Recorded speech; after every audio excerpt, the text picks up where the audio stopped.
तर सुरेश वरपुडकरांनी काँग्रेसला tata bye bye केलेला आहे। सुरेश वरपुडकर हे आज भाजपात प्रवेश करणार आहेत। आगामी निवडणुकीच्या तोंडावर काँग्रेसला हा मोठा धक्का मानला जातोय।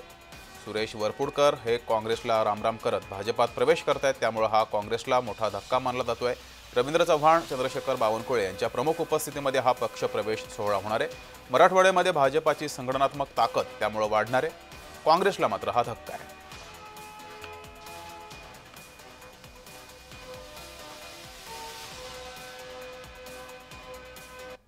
29 तारखेला दुपारी 3 वाजता भाजपच्या प्रदेश कार्यालयामध्ये माझा माझ्या सहकार्यासहित प्रवेश आहे। तर सुरेश वरपुडकर हे भाजपात प्रवेश करणार आहेत। मराठवाड्यामधील एक मोठं नाव। काँग्रेसचे मोठे नेते मात्र भाजपात प्रवेश करणार आहेत, काँग्रेसला रामराम करणार आहेत, त्यामुळे मराठवाड्यामध्ये काँग्रेसला हा एक मोठा धक्का मानला जातोय।